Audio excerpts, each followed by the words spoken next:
Il n'y a ni soustraction ni division dans notre mental. Il n'y a que l'addition et la multiplication. Je vais juste supprimer les pensées négatives et avoir des pensées positives. Bonne chance, ça ne va pas marcher. C'est juste que vous devez prêter un peu attention à son fonctionnement. Vous verrez qu'il y a une distinction entre ce qui est vous et ce que vous avez accumulé.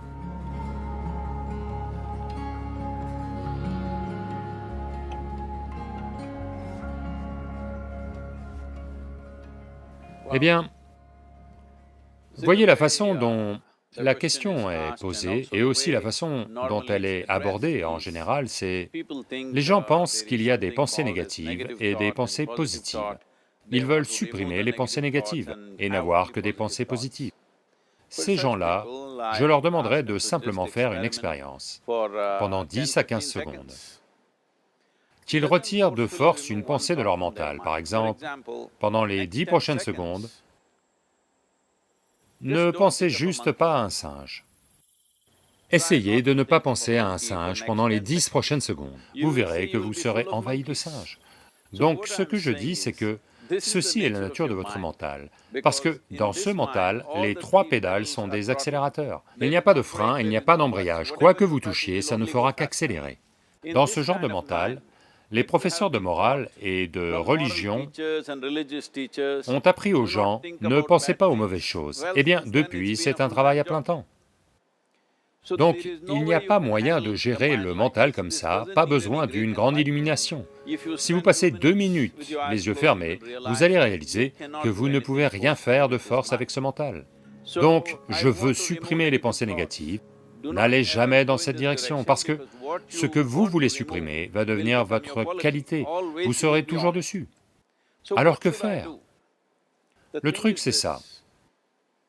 Sans comprendre la mécanique fondamentale de ce mental, parce que notre mental, le mental humain, est l'ordinateur le plus sophistiqué de la planète. Même tous les super-ordinateurs en sont sortis. Quand c'est le cas, n'est-il pas important que nous comprenions la mécanique de son fonctionnement? Un aspect simpliste de son fonctionnement, c'est que il n'y a ni soustraction ni division dans notre mental. Il n'y a que l'addition et la multiplication. Si vous essayez de faire quelque chose avec lui, il va dire une de plus. Si vous essayez fortement, ça va se multiplier encore bien plus. Dans ce mental, n'essayez pas d'identifier ce qui est positif, ce qui est négatif, pour ensuite le supprimer. Tout d'abord, on doit comprendre que ce mental qui est le vôtre, ce corps qui est le vôtre, sont censés vous servir vous. La vie que vous êtes est importante. Le corps et le mental sont des véhicules qui doivent nous servir nous. Si vous êtes assis dans un véhicule, il doit aller là où vous voulez aller. S'il va vers sa propre destination, quel est l'intérêt d'un tel véhicule? Ce n'est qu'une nuisance.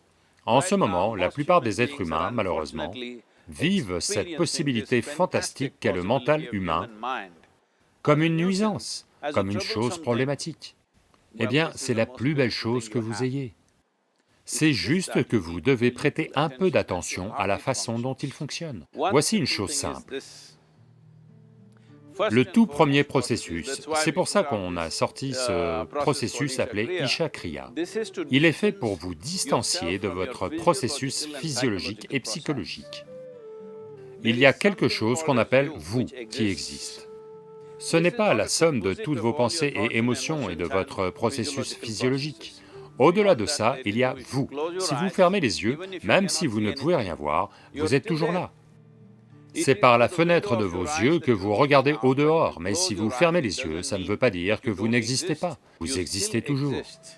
Donc au-delà de vos pensées, vous existez encore, au-delà de vos émotions, vous existez encore. Donc ce vous, la vie que vous êtes, cela doit entrer dans votre expérience. Pourquoi est-ce que vous ne permettez pas à cela d'entrer dans votre expérience alors que c'est l'aspect le plus important de qui vous êtes? Qui vous êtes en ce moment, l'aspect le plus important, c'est que vous et moi sommes en vie, là maintenant, c'est tout. Ce que je pense, ce que vous pensez n'est pas l'important.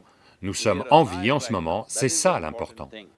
Donc, il est important que vous vous concentriez sur ce sentiment fondamental de vie en vous.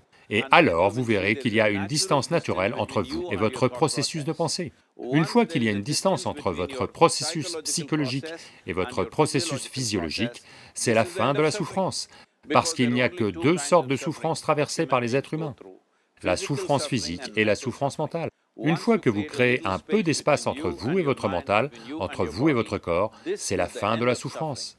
C'est quelque chose que chaque être humain doit éprouver et connaître, autrement, en pensant « je vais juste supprimer les pensées négatives et avoir des pensées positives », bonne chance, ça ne va pas marcher. 100% sûr, ça ne va pas marcher, car personne ne peut les supprimer, ils peuvent les éviter un certain temps. Donc quand des pensées négatives arrivent, vous dites « Ram Ram, Shiva Shiva », ce que vous voulez, mais ça c'est juste les éviter, elles n'ont pas disparu. Dès que vous arrêtez ça, elles vont ressurgir avec beaucoup de force, autrement elles vont revenir dans vos rêves. Donc c'est très important. Tout d'abord, vous devez comprendre que votre colère, votre ressentiment, votre peur, vos angoisses, la négativité que vous générez, en général, le ressentiment, la colère, sont toujours dirigés contre quelqu'un. Mais nous devons comprendre que ce sont des poisons que nous buvons et on s'attend à ce qu'un autre meure. Heureusement, la vie ne marche pas comme ça. Si je bois du poison, je meurs. Si je bois du poison, vous ne mourrez pas. Donc, nous devons comprendre ça. Quand je dis poison, aujourd'hui, vous pouvez vous faire des analyses chimiques. En ce moment, vous avez certaines analyses de sang. 5 minutes de colère intense, vérifiez vos analyses et voyez, il y aura beaucoup d'éléments négatifs dedans, littéralement, vous vous empoisonnez. Donc, voulez-vous vous empoisonner? Certainement pas. Maintenant, la question elle-même vient d'une certaine détresse. Que faire? Ne faites rien. Asseyez-vous juste et préoccupez-vous simplement de quelque chose qui est le processus de la vie. Peut-être vos battements de cœur, peut-être votre respiration, peut-être juste la sensation d'être en vie. Selon votre niveau de sensibilité ou de perception, selon ça, trouvez quelque chose. Ça pourrait être une sensation dans le corps, ça pourrait être la respiration, ça pourrait être un battement de cœur, ça pourrait être n'importe quoi, quelque chose qui vous indique la vie, prêtez simplement attention à ça.